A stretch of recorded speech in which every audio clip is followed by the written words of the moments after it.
കൂടെ ഉണ്ടാകുമെന്ന് ഉറപ്പ് നൽകിയ കോൺഗ്രസ് നേതൃത്വം തിരിഞ്ഞു നോക്കുന്നില്ല എന്നാരോപിച്ചാണ് എൻ വിജയന്റെ കുടുംബം വയനാട് DCC നേതൃത്വത്തിനെതിരെ തിരിഞ്ഞത്. അരനൂറ്റാണ്ട് കാലം കോൺഗ്രസിന് വേണ്ടി ജീവിതം സമർപ്പിച്ചയാളായിരുന്നു വയനാട് DCC ട്രഷററായിരുന്ന എൻ വിജയൻ. വിജയന്റെയും മകന്റെയും ആത്മഹത്യാക്കുറിപ്പ് വന്നതോടെ വിവാദങ്ങളുടെ വലിയൊരു കൂമ്പാരമാണ് പൊട്ടിവീണത്. IC ബാലകൃഷ്ണൻ MLA-യും DCC പ്രസിഡന്റ് ND അപ്പച്ചനും കേസിൽ പ്രതികളായി, ഒളിവിൽ പോയി, അറസ്റ്റുണ്ടായി.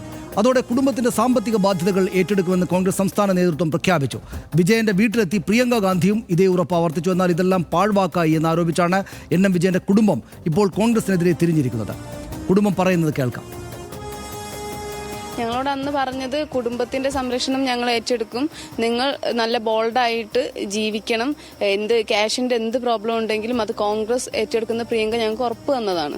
അച്ഛൻ പറഞ്ഞതുപോലെ പാർട്ടിക്ക് വീണ്ടും നമ്മളായിട്ട് ഒരു കളങ്കം വരുത്തണ്ടെന്ന് കരുതിയിട്ടാണ്. പക്ഷേ ഇത് ഞങ്ങളുടെ നിവൃത്തികേടാണ്. ഈ 10 ദിവസം ഞങ്ങൾക്ക് കൂടുതൽ ടൈമില്ല, വെയിറ്റ് ചെയ്യാൻ ഞങ്ങൾക്ക് ടൈമില്ല. ഞങ്ങൾക്ക് ചെയ്തു തീർക്കേണ്ട ഒരുപാട് കാര്യങ്ങളുണ്ട്. അപ്പോൾ ഈ 10 ദിവസം അവർ ചെയ്തിട്ടില്ല എങ്കിൽ ബാക്കി നടപടികൾ ഞങ്ങൾക്ക് ജീവിച്ചല്ലേ പറ്റുള്ളൂ. അതിനുള്ളത് ഞങ്ങൾ ചെയ്തുകൊണ്ടിരിക്കും. ഇനി ആരെയും ഇതിന്റെ പുറകെ ഞങ്ങൾ പോവില്ല. കാരണം ഒന്നാമത് ഇങ്ങനെ പോയി നമുക്ക് ശീലമല്ല. ഞങ്ങൾ സാധാരണക്കാരാണ്, ഞങ്ങൾ അധ്വാനിച്ച് ജീവിക്കുന്ന മനുഷ്യന്മാരാണ്. ഇത് ഇങ്ങനെ ഒരു അബദ്ധത്തിലേക്ക് അച്ഛൻ പോയത്, എന്തുകൊണ്ടാണ് അച്ഛൻ അങ്ങനെ പോയത്? അച്ഛൻ പറ്റിക്കപ്പെടുമായിരുന്നു എന്ന് വ്യക്തമാണ്. ഒരു മനുഷ്യൻ അത് അത്രയും ഒരു കളങ്കമില്ലാത്ത മനുഷ്യനായതുകൊണ്ടാണ് പറ്റിക്കപ്പെടാൻ നിന്ന് കൊടുത്തു എന്ന് വേണം പറയാൻ. ആത്മഹത്യ ചെയ്ത ശ്രീ എൻ വിജയന്റെ മകന്റെ ഭാര്യയാണ് സംസാരിച്ചത്. ഇന്നിപ്പോൾ വന്ന് യാതൊരു രക്ഷയുമില്ലാത്തതുകൊണ്ടാണ് സംസാരിക്കുന്നത്. അദ്ദേഹം പറഞ്ഞു, എൻ വിജയന്റെ ആത്മഹത്യ കേരളത്തിന് ഓർമ്മയുണ്ട്. കോൺഗ്രസ് പാർട്ടിയെ വല്ലാത്തോതിൽ കുലുക്കിയതായിരുന്നു. DCC ട്രഷറായിരുന്ന എൻ വിജയനെയും മകനെയും ഡിസംബർ 24-നാണ് വിഷം കഴിച്ച നിലയിൽ വീട്ടിൽ കണ്ടെത്തിയത്. DCC ട്രഷറായിരുന്നു അദ്ദേഹം. ഗുരുതരാവസ്ഥയിലായ വിജയനും മകൻ ജിജേഷും ഡിസംബർ 27-ാം തീയതി മരിച്ചു. നമുക്ക് ആ വിശദാംശങ്ങൾ അറിയാം. ആത്മഹത്യാക്കുറിപ്പ് പുറത്തു വന്നതോടെയാണ് വിവാദങ്ങളുണ്ടായത്. മരണത്തിന് 10 ദിവസം കഴിഞ്ഞ ശേഷമാണ് ആ കുറിപ്പ് പുറത്തു വന്നത്. മൂത്ത മകനെ ഏൽപ്പിച്ച കത്തുകളാണ് കുടുംബം പിന്നീട് പുറത്തുവിട്ടത്. പുറത്തു വന്നത് കുടുംബത്തിനും KPCC അധ്യക്ഷനുമായി എഴുതിയ കത്തുകളാണ് എന്ന് നമുക്കിപ്പോൾ അറിയാം. ലക്ഷങ്ങളുടെ സാമ്പത്തിക ബാധ്യത ഏറ്റുപറഞ്ഞും മകനോട് മാപ്പ് പറഞ്ഞുമായിരുന്നു ഈ കത്തുകൾ. അരനൂറ്റാണ്ട് കാലം പാർട്ടിക്ക് വേണ്ടി ജീവിതം തുലച്ചുവെന്ന് കുറിപ്പിൽ എൻ വിജയൻ പറയുന്നുണ്ട്. ബാങ്ക് നിയമനത്തിനായി പണം വാങ്ങാൻ നിർദ്ദേശിച്ചത് IC ബാലകൃഷ്ണൻ MLA ആണ് എന്ന് ആ കത്തിനകത്ത് പറയുന്നുണ്ട്. IC ബാലകൃഷ്ണനും DCC അധ്യക്ഷൻ ND അപ്പച്ചനും പണം വാങ്ങി എന്ന് അദ്ദേഹം പറയുന്നു. അർബൻ ബാങ്കിലെ കടബാധ്യത ഏറ്റെടുക്കാൻ പാർട്ടി തയ്യാറായില്ലെങ്കിൽ കത്തുകൾ പരസ്യമാക്കണം എന്ന് മകനോട് പറയുകയാണ് കത്തിൽ. മരണത്തിന് മുമ്പ് ഇക്കാര്യങ്ങൾ സൂചിപ്പിച്ച് K സുധാകരനും അദ്ദേഹം കത്ത് നൽകിയിരുന്നു. എൻ വിജയന്റെ കത്ത് വായിച്ചിരുന്നുവെന്ന് K സുധാകരൻ പിന്നീട് സമ്മതിക്കുകയുണ്ടായി. കോൺഗ്രസ് നേതാക്കൾ വെട്ടിലായത് IC ബാലകൃഷ്ണൻ MLA-യെ 1-ാം പ്രതിയാക്കി പോലീസ് കേസെടുത്തു. ഈ സംഭവത്തിന് ശേഷം ആത്മഹത്യാ പ്രേരണ കുറ്റത്തിനാണ് ബാലകൃഷ്ണനെതിരെ കേസ് വന്നത്. DCC പ്രസിഡന്റ് ND അപ്പച്ചൻ, മുൻ DCC ട്രഷറർ KK ഗോപിനാഥൻ എന്നിവർക്കെതിരെയും കേസ് ഉണ്ടായിരുന്നു. കേസെടുത്തതോടെ IC ബാലകൃഷ്ണനും ND അപ്പച്ചനും ഒളിവിൽ പോയി. കുറേ ദിവസം ഒളിവിലായിരുന്നു. കൽപ്പറ്റ പ്രിൻസിപ്പൽ സെഷൻസ് കോടതി നേതാക്കൾ ജാമ്യം അനുവദിച്ചതോടെയാണ് വീണ്ടും അവർ പുറത്തേക്ക് വന്നത്. 3 ദിവസത്തെ ചോദ്യം ചെയ്യലിനൊടുവിൽ ബാലകൃഷ്ണനെ അറസ്റ്റ് ചെയ്യുകയും ചെയ്തു. സുധാകരൻ്റെ മൊഴിയെടുക്കുകയും ചെയ്തു. KPC പ്രസിഡന്റ് K സുധാകരൻ്റെ മൊഴി പോലീസ് രേഖപ്പെടുത്തി. കത്ത് കൈമാറിയിട്ടും സുധാകരൻ നടപടിയൊന്നും എടുത്തില്ല എന്ന് വിജയന്റെ കുടുംബം ആദ്യഘട്ടത്തിൽ പറഞ്ഞിരുന്നു. നമുക്ക് മറ്റു വിശദാംശങ്ങളൊക്കെ ഓർമ്മയുണ്ട് ഹർഷൻ. ഇതിനകത്ത് ഈ മറ്റൊരു ആത്മഹത്യ മറ്റൊരു പാർട്ടിയുടെ നേതാവുമായി ബന്ധപ്പെട്ട് കേരളത്തെ കുലുക്കിയതിന് പിന്നാലെയാണ് ഈ സംഭവം കൂടെ വന്നത്. പക്ഷേ ചില കാര്യങ്ങളെങ്കിലും ഓർമ്മയിൽ നിന്ന് ആളുകൾക്ക് പോകുന്ന സാഹചര്യമുണ്ട്. എന്തുകൊണ്ടായിരിക്കണം 19 കൊല്ലക്കാലം പ്രധാനപ്പെട്ട കോൺഗ്രസ് നേതാവായിരുന്ന അദ്ദേഹത്തിൻ്റെ കുടുംബത്തിന്, മകനും കുടുംബത്തിനും പുറത്തേക്ക് ഇറങ്ങി വന്ന് വീണ്ടും സംസാരിക്കേണ്ടതായിട്ട് വരുന്നത്? ഇതിലേറ്റവും സങ്കടകരമായ കാര്യം, ഇത് അദ്ദേഹത്തിൻ്റെ ആത്മഹത്യ എന്ന് മാത്രം പറഞ്ഞു പോയാൽ പറ്റില്ല.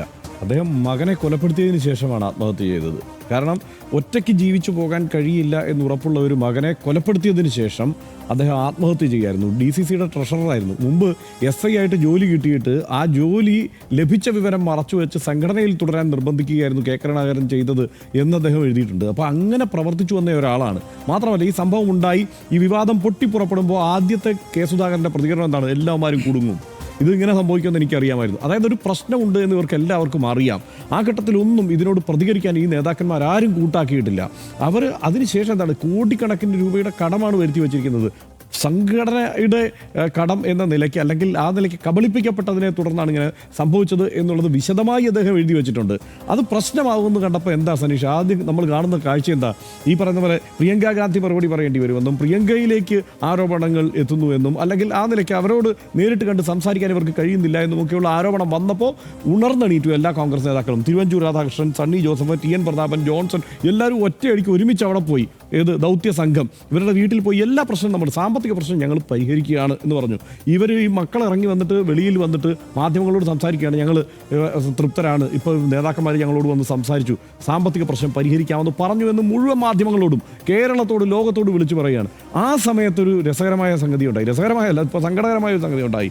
മാധ്യമങ്ങൾ ചോദിക്കുന്നുണ്ട്, അപ്പോൾ ഈ അന്വേഷണവുമായി ബന്ധപ്പെട്ട് നേതാക്കന്മാർക്കെതിരെ ഉയർന്ന ആരോപണവുമായി ബന്ധപ്പെട്ട് എന്ത് കാര്യങ്ങളിലേക്കാണ് കിടക്കുക, അന്വേഷണം നടക്കുകയാണല്ലോ എന്ന് ചോദിക്കുമ്പോൾ അപ്പം തിരുവനന്തപുരം രാധാകൃഷ്ണൻ അവിടെ ബ്ലോക്ക് ചെയ്യുകയാണ്.